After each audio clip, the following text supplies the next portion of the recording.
friends, welcome back to my channel. I am pumped to chat about some books with you today.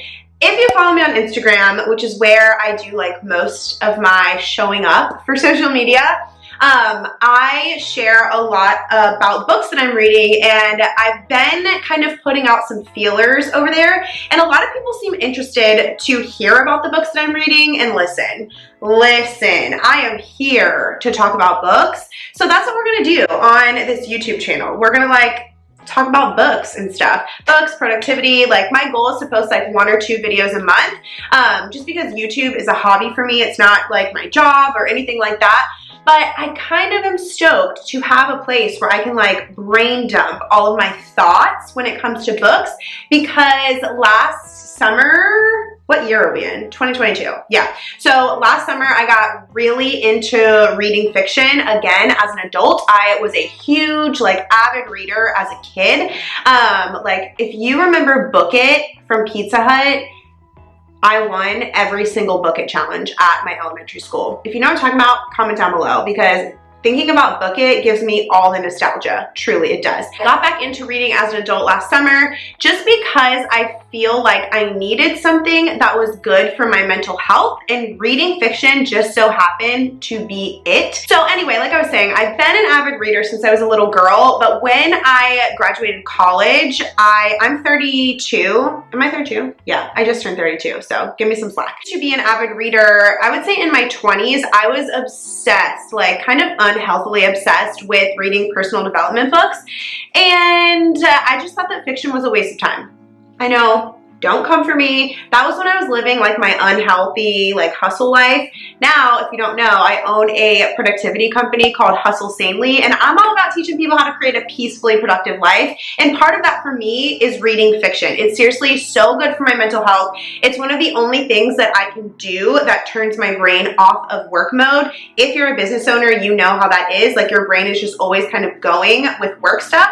But reading fiction in this beautiful chair that I got from World Market, I just lay here and I read, and honestly, it's been a game changer for my mental health. I feel like I'm more grounded, more present. I'm able to show up better for work, because when I'm working, I'm focused on work, but then when I'm off of work, I'm excited to go read. So I don't know. Anyway, let's chat about the books that I read in January. I read 9 books, I think, and I'm not a booktuber. That's not what I'm trying to do here.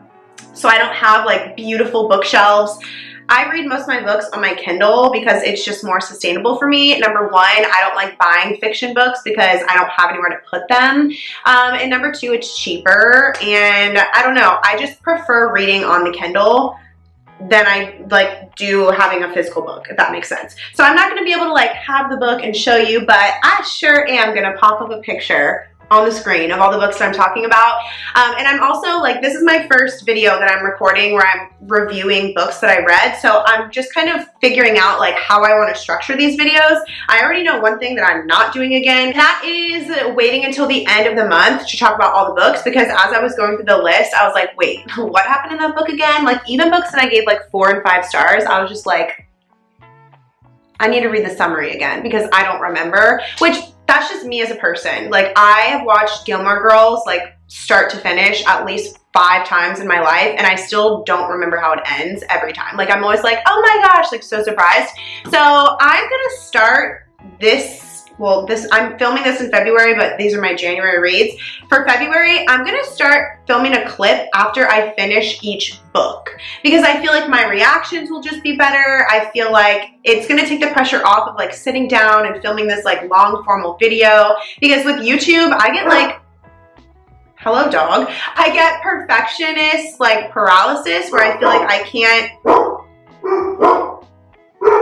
I feel if everything isn't perfect, what's the point of filming? And just I don't know, I just want to have fun here on this channel, talking about books. So that's what we're gonna do. I'm gonna start recording a clip after I finish the book. Okay, now that I've been talking for like 5 minutes and we haven't talked about one book, let's go ahead and jump into the books. What do you say? So, like I said, I use my Kindle to read most of my books.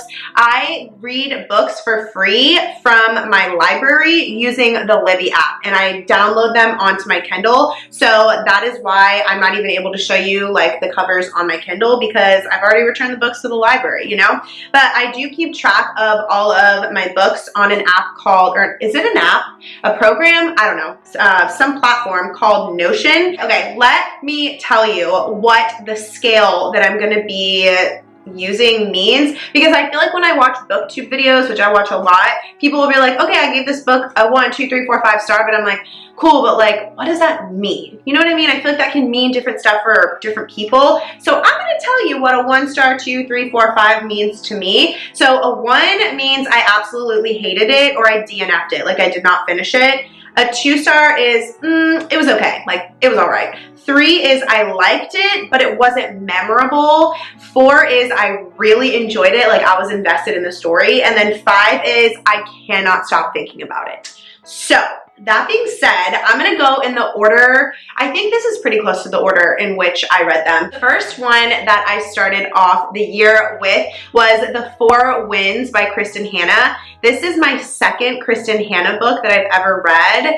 The first one was The Nightingale, is that what it's called? I read that one a couple of years ago and I literally bawled my eyes out. Like that is one of the saddest books I've ever read, but we're not here to talk about that book because I did not read it in January. We're gonna talk about The 4 Winds by Kristin Hannah, and it is a historical fiction book. There's 464 pages.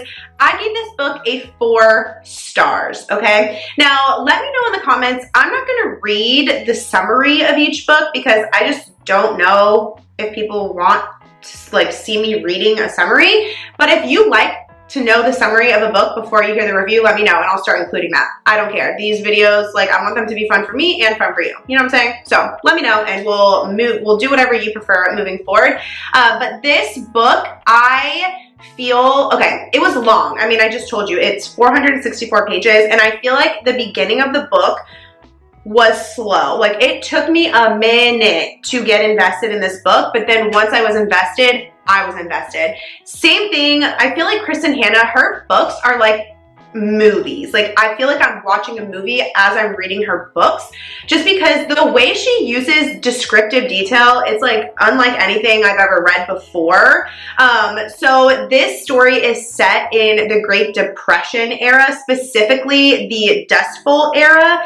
And so my favorite part about this book, Elsa is the main character. I was so drawn to her tenacious spirit. I feel like she just had so much stuff like happening to her, like life was not good to her, but she chose to continue stepping up to the plate until the very end. And I don't know, I just respected her as a woman character so incredibly much. And I have notes about each book because like I said, I cannot remember what I read 30 days ago when I have read 8 other books since then, you know what I mean? But I feel like with the new way that I'm going to film these, like doing the little like clip after each individual book, number one, it's gonna make the video more fun because I'll be wearing different stuff and I'll have better things to say about each book. So just bear with me, okay?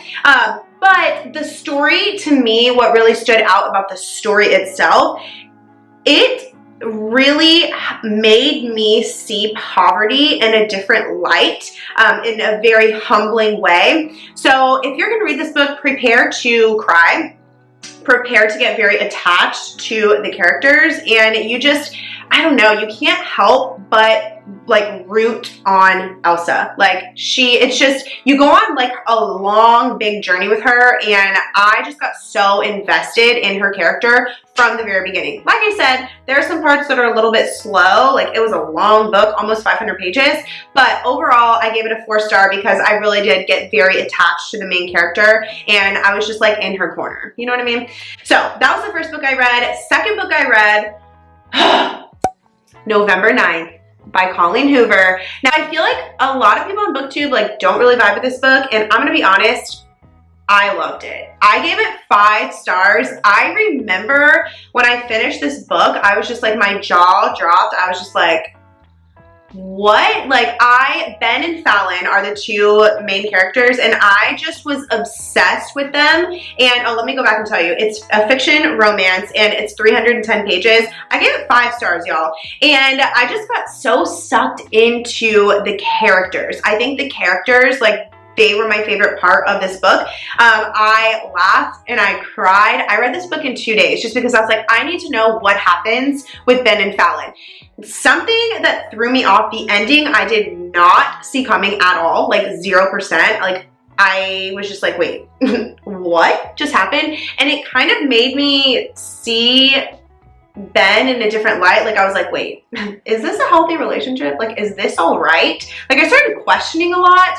So I still don't really know where I stand, but I got very invested in them before I knew all the details, which I'm not going to spoil it and tell you the twist, but I really think it was rad that this is a romance book that has like a twist in it, because I feel like a lot of romances, like, they're pretty predictable, at least the ones that I read. So for this one to have a twist, I was like, okay, I like that. I really enjoy that. The book is called November 9th because these characters, Ben and Fallon, they don't really do life together other than November 9th. So every single year on November 9th, they meet up, but throughout the rest of the year, they don't talk to one another. Like, they're not following each other on social media, they're not texting, they're not talking on the phone, emailing, like nothing, no communication. And that was just such an intriguing storyline to me, which, me saying that to you, I'm like, maybe I should be reading the summaries of these books, because I feel like reading the summary, the reason why I want to read the summary instead of telling you what the book is about, I feel like I will give away things that I'm not supposed to give away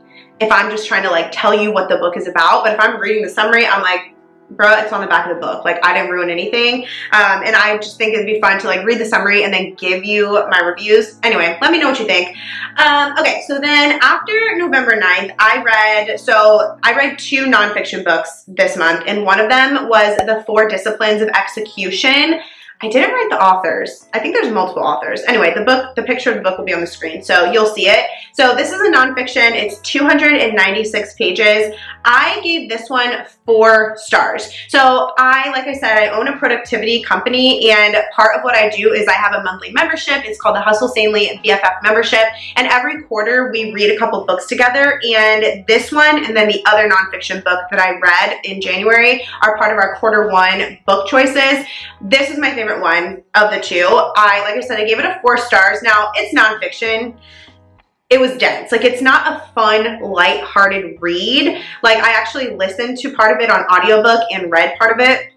But something that stood out to me so much and why I actually gave it a 4 star, 2 reasons. Number 1, they give such concrete examples of what they're explaining. I feel like a lot of personal development books, like, they explain concepts, but then they don't give you an example, so you're just like, cool, but like, how do I do what you're saying? Like, how do I implement that in my life? And I feel like this book gave very concrete examples of implementation, which I really appreciated. And the other thing that I really took away from this book, they talk when you're goal setting about lag and lead measures and just the difference between those and how we focus on lag measures, aka outcomes, when we really should be focusing on lead measures, which kind of help us get to the outcomes. And I just feel like I don't know, it was like a light bulb moment for me when I was reading it to help me. There's a little gnat flying around. It's driving me crazy. So if you see my eyes darting around, that's what I'm looking at.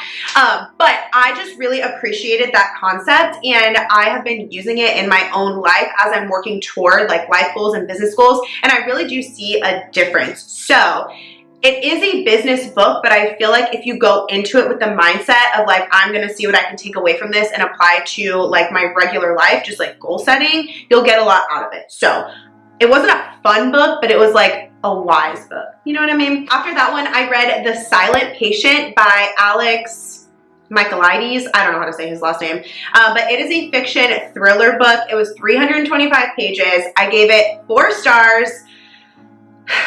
This book is so hyped, and that is why I read it. I had FOMO with this book, okay? One of my best friends told me last summer that I needed to read it, so I was like, fine, I'm gonna finally pick this one up. And It was a freaking roller coaster, okay? So the ending, people hype the ending up so freaking much with this book. So I was like, I had very high expectations for the ending.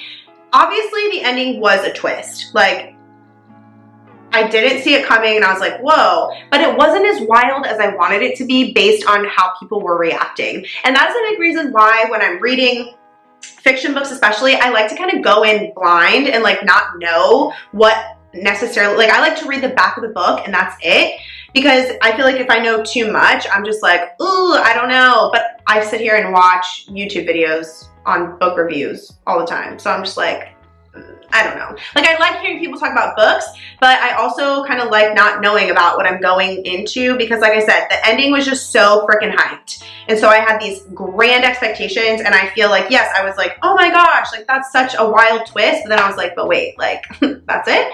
And I feel like the story just kind of dropped off. Like, I remember, and I wrote this down, I read the last 2 pages like 3 times through because I was like, wait, that's the end? Like, I just invested all of this energy and like, that's how you're gonna wrap this up? Like, I was kind of let down, like after the twist. Like, once the twist was over and you're like, oh my gosh, the ending, I was like, that's it? I will say this book was creepy. Like, I could not stand by a window for days. Like, we don't have a window shade in our guest bathroom because it's like in our backyard, like it's fenced in. I ordered a shade for the window for our guest bathroom because I was just like, no, absolutely not. So if you like creepy books, you'll definitely probably vibe with this one. And I read this book in like 2 days because I couldn't put it down. Like, I feel like that's the point of thrillers, and this one definitely like fit the bill as far as that goes. So that was that one. The next book that I finished was Deep Work by Cal Newport, and this is the other nonfiction book. It was 296 pages. I gave it a 3-star.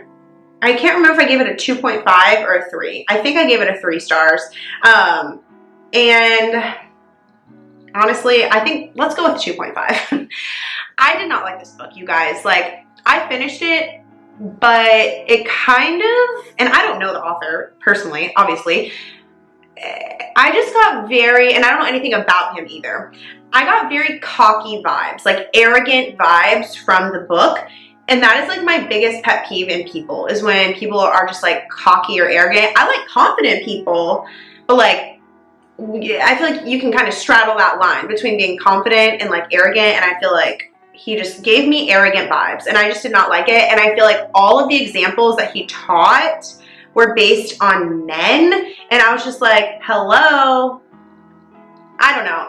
I didn't vibe with this book. Deep Work is what it's called. I actually have it. Let me grab it. Okay. So it's called Deep Work, Rules for Focused Success in a Distracted World. So I buy all of my nonfiction books hard copy because I take notes in them as I'm reading, but I read all of my fiction on the Kindle. So that's kind of like my reading process. But I wanted to read like that little blurb to you so you can kind of get a better idea of what it's about. Not my favorite. Not my favorite. So we're just gonna move along. The next one that I read is a fiction romance, also by Colleen Hoover. I read a lot of Colleen this month, and it is called All Your Perfects. Wow. This book made me cry so much. So much. For a lot of these books, also, I should have put this at the beginning, but I forgot. Also, here comes one of my dogs. Check the trigger warnings before you read these books. Like, a lot of these books that I'm sharing, I'm trying to see if there's any, yeah. Just check the trigger warnings for all these books before you choose to read them, because a lot of them dive into kind of heavy topics. And yeah, just, okay, it might look different because I ran out of space on my memory card, so I had to put in another one. But I was saying, check the trigger warnings before you read any of these books, because a lot of them talk about some heavy, intense topics. And yeah, just check them. Just check those trigger warnings. So, okay. This one, All Your Perfects by Colleen Hoover. It's a fiction romance. It's 305 pages. I gave it 5 stars. Colleen just knocked it out of the park for me this month. So yeah, because there's even another one that I gave a 5-star later on this month by her that I read as well. But this book, All Your Perfects, was gut-wrenching. It was absolutely stunning. Parts of it, I was in tears, just like couldn't, like, oh, I was so sad for the characters. And then parts of it, I was laughing with them and I was just like rooting for them. So it's about a couple that's been married for quite a while, and it's just showing the struggles of their marriage. And I feel like a lot of romances don't really shine light on that. It's usually like people getting together, but this story is about people who have been together and the struggles that come along with that. And I don't know, it was just so well done. Like the emotions were so raw, so real. I loved Graham so much. Also, I love that name. That's such a strong male name to me. But I have been with my husband for over 15 years, not married for 15 years, but we've been together for 15 years, married for almost 8. And I don't know, it was just really refreshing to read about a marriage that's like has been a thing for a long time instead of like a new couple getting together. You know what I'm saying?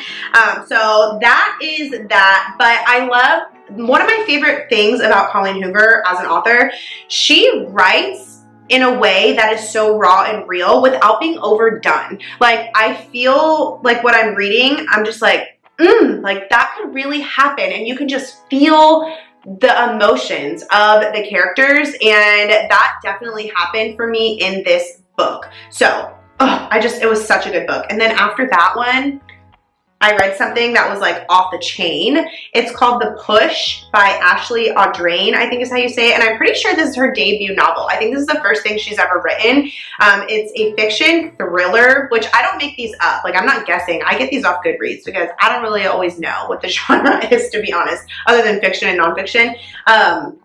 This one's 307 pages. Now, okay, I gave this one 4 stars, but I don't know if I really liked it. But I gave it 4 stars because remember, 4 stars for me means that like I enjoyed it and I was invested in the story.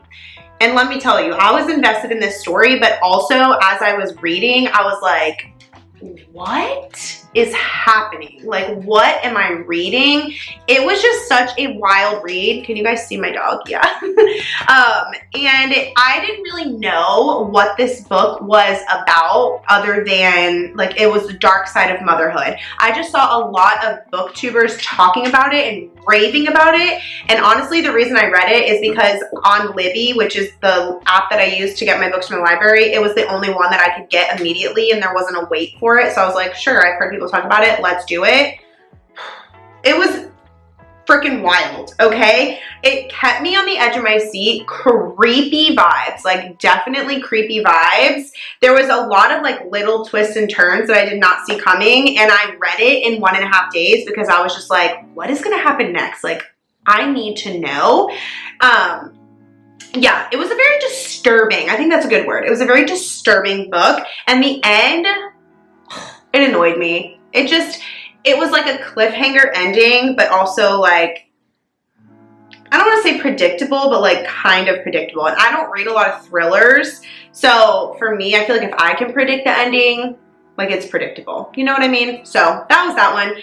It's definitely just a weird book, like a weird book. And then, okay, I have 2 more. This one, Love in Other Words, by Christina Lauren, and it's a romance, fiction romance, 432 pages. I gave it a 3-star. I had such high expectations for this book, like high expectations. And this book just wasn't it for me, which was such a bummer because it's so like widely loved in the book world. I feel like on YouTube, like this is a lot of people's favorite book. So I was just like, ooh, I am so excited. Like I waited for weeks to get this one on Libby, and when I read it, I was just like, that's it. And I think it's because I had such high expectations. I think if I would have gone into it, maybe like had no idea what was going on, I would have enjoyed it more, maybe. I just feel like the characters were kind of flat. Like I didn't get very invested in them or their relationship. And I don't know. I was just very bummed by this book. And I feel like I was extra bummed because Christina Lauren, which I just found out that they're a duo. Like Christina Lauren is not one person, it's 2 people. And I was like, wait, what? But I read a couple of their other books and I loved them, like loved them. So I don't know, I was just super bummed by this one.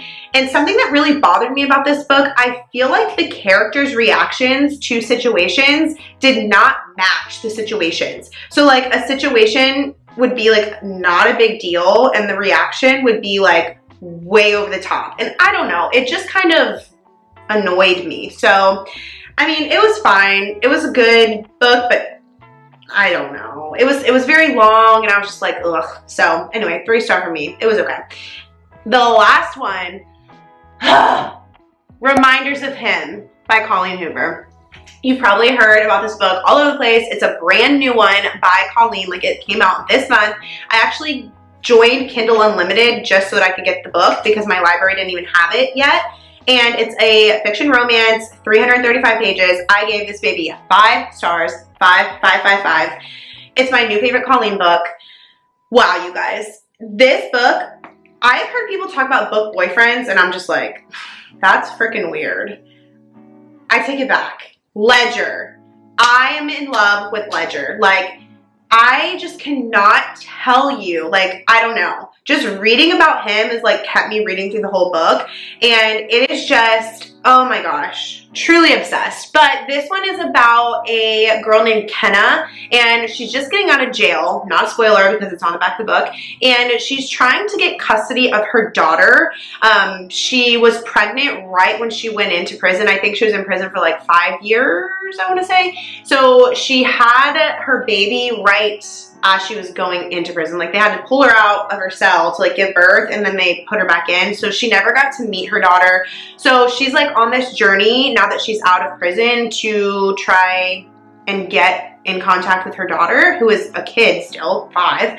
But the emotional journey that this book takes you on, oof, like, it is just, like I said earlier about Colleen's books, the emotions are just so raw and so real, and you just feel for her characters. Like, she has such a way of just making you feel for her characters. Like, you experience the emotions that they're experiencing, and it's like, I feel like other books, they just don't do it like Colleen does it. Like, I'm a big fan of Colleen, if you cannot tell. So, Reminders of Him. There were twists and turns in there that I did not see coming. I was so invested in the story. I read this book in like 3 days, I think, which romances usually take me a little bit longer to read, but I flew through this one and it was just so incredible. One of my new favorite books, seriously obsessed with Ledger, and also I'm obsessed with his parents. They were so cute, but definitely would recommend that book. It was just so good, so good. But anyway, those are the books that I read in January. I promise I'm gonna get better at these book review videos. I'm kind of figuring it out. This is new for me, okay? So we're figuring it out. But I hope you guys enjoyed this video. Let me know what you read in January, what your favorite books were. I'll talk to you guys soon, and until then, I hope you have the best day ever.